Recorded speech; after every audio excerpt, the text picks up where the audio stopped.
his looks upon me in expectation of a reply, but I was bewildered, perplexed, and unable to arrange my ideas sufficiently to understand the full extent of his proposition. He continued, "You must create a female for me, with whom I can live in the interchange of those sympathies necessary for my being. This you alone can do, and I demand it of you as a right which you must not refuse." The latter part of his tale had kindled anew in me the anger that had died away while he narrated his peaceful life among the cottagers, and, as he said this, I could no longer suppress the rage that burned within me. "I do refuse it," I replied, "and no torture shall ever extort a consent from me. You may render me the most miserable of men, but you shall never make me base in my own eyes. Shall I create another like yourself, whose joined wickedness might desolate the world? Begone! I have answered you. You may torture me, but I will never consent." "You are in the wrong," replied the fiend, "and instead of threatening, I am content to reason with you. I am malicious because I am miserable. Am I not shunned and hated by all mankind? You, my creator, would tear me to pieces and triumph. Remember that, and tell me why I should pity man more than he pities me. You would not call it murder if you could precipitate me into one of those ice rifts and destroy my frame, the work of your own hands. Shall I respect man when he condemns me? Let him live with me in the interchange of kindness, and instead of injury, I would bestow every benefit upon him with tears of gratitude at his acceptance. But that cannot be. The human senses are insurmountable barriers to our union. Yet mine shall not be the submission of abject slavery. I will revenge my injuries. If I cannot inspire love, I will cause fear, and chiefly towards you, my arch-enemy, because my creator do I swear inextinguishable hatred. Have a care, I will work at your destruction, nor finish until I desolate your heart, so that you curse the hour of your birth." A fiendish rage animated him as he said this. His face was wrinkled into contortions too horrible for human eyes to behold, but presently he calmed himself and proceeded. "I intended to reason. This passion is detrimental to me, for you do not reflect that you are the cause of its excess. If any being felt emotions of benevolence towards me, I should return them 100 and 100-fold. For that one creature's sake, I would make peace with the whole kind. But I now indulge in dreams of bliss that cannot be realized. What I ask of you is reasonable and moderate. I demand a creature of another sex, but as hideous as myself. The gratification is small, but it is all that I can receive, and it shall content me. It is true we shall be monsters, cut off from all the world, but on that account we shall be more attached to one another. Our lives will not be happy, but they will be harmless, and free from the misery I now feel. O my Creator, make me happy. Let me feel gratitude towards you for one benefit. Let me see that I excite the sympathy of one existing thing. Do not deny me my request." I was moved. I shuddered when I thought of the possible consequences of my consent, but I felt that there was some justice in his argument. His tale and the feelings he now expressed proved him to be a creature of fine sensations, and did I not as his maker, owe him all the portion of happiness that it was in my power to bestow. He saw my change of feeling and continued, "If you consent, neither you nor any other human being shall ever see us again. I will go to the vast wilds of South America. My food is not that of man. I do not destroy the lamb and the kid to glut my appetite. Acorns and berries afford me sufficient nourishment. My companion will be of the same nature as myself, and will be content with the same fare. We shall make our bed of dried leaves. The sun will shine on us as on man, and will ripen our food.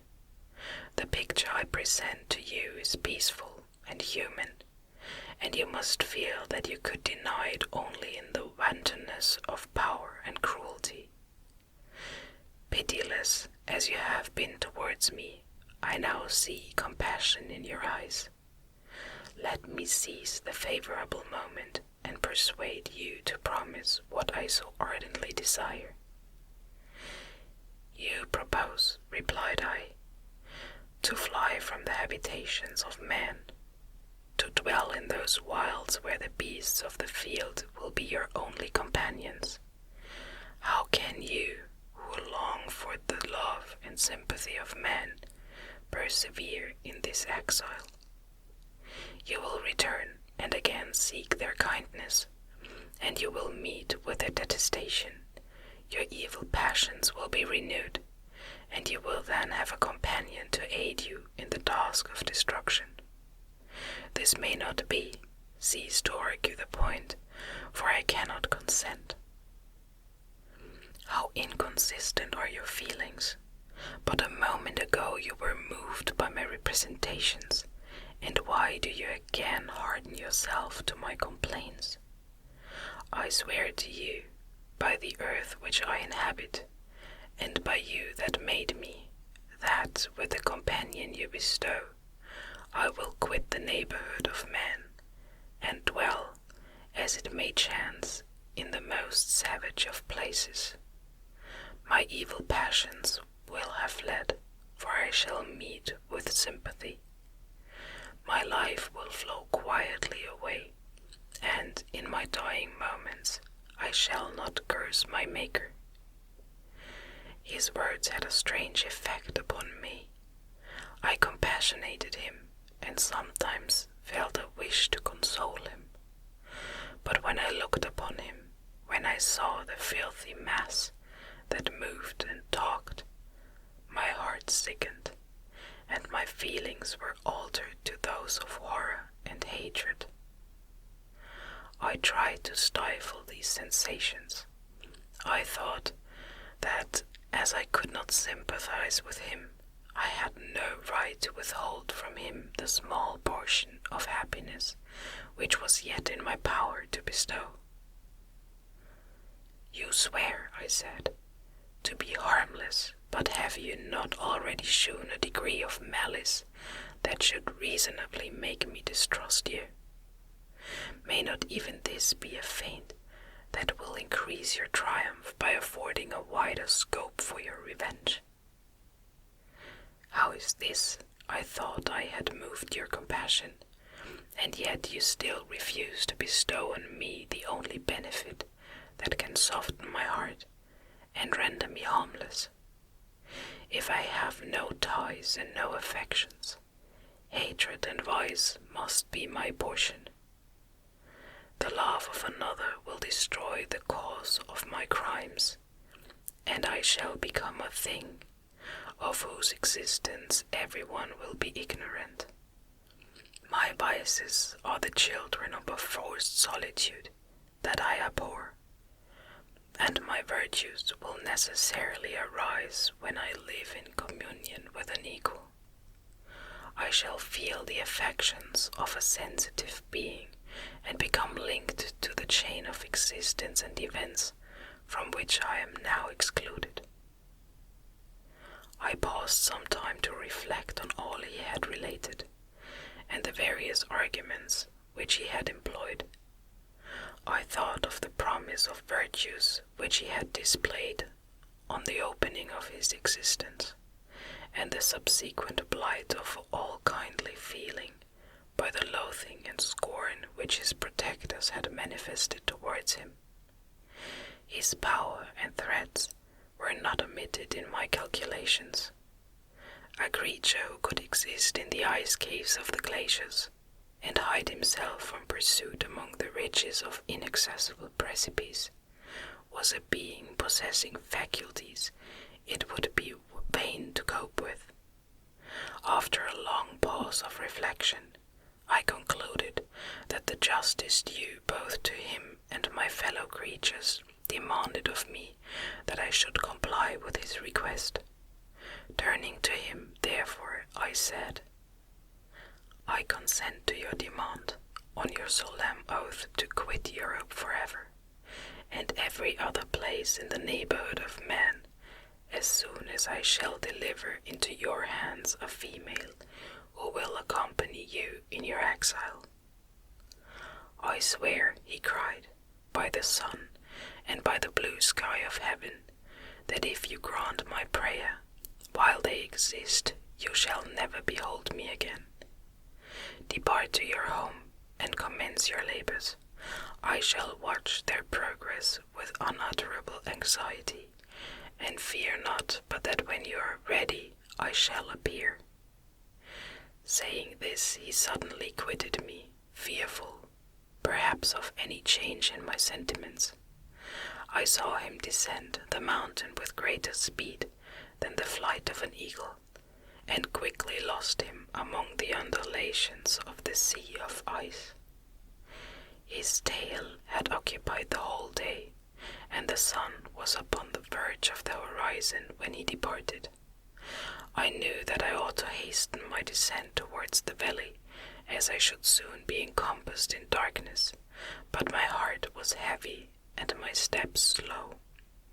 The labor of winding among the little paths of the mountains, and fixing my feet firmly as I advanced, perplexed me, occupied as I was by the emotions which the occurrences of the day had produced. Night was far advanced when I came to the halfway resting place, and seated myself beside the fountain. The stars shone at intervals as the clouds passed from over them. The dark pines rose before me, and every here and there a broken tree lay on the ground. It was a scene of wonderful solemnity, and stirred strange thoughts within me. I wept bitterly, and clasping my hands in agony, I exclaimed, "Oh, stars and clouds and winds, you are all about to mock me. If you really pity me, crush sensation and memory.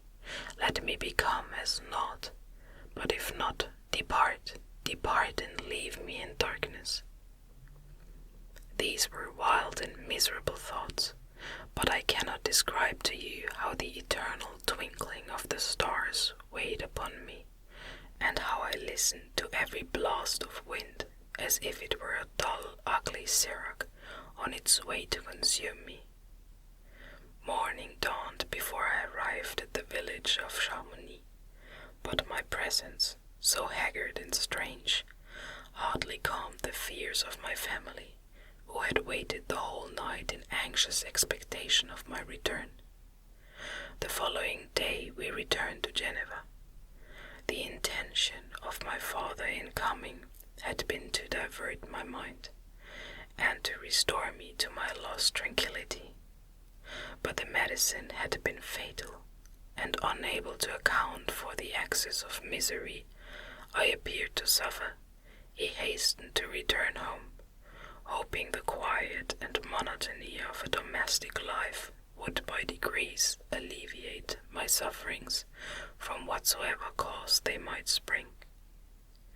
For myself, I was passive in all their arrangements, and the gentle affection of my beloved Elizabeth was inadequate to draw me from the depth of my despair.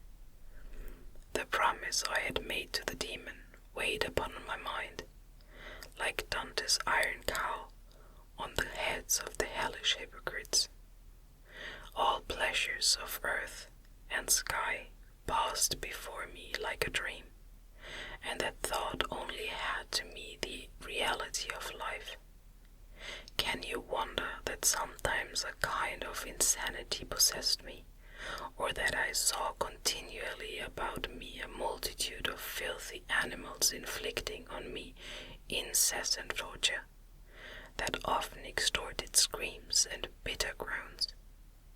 By degrees, however, these feelings became calmed. I entered again into the everyday scene of life, if not with interest, at least with some degree of tranquility.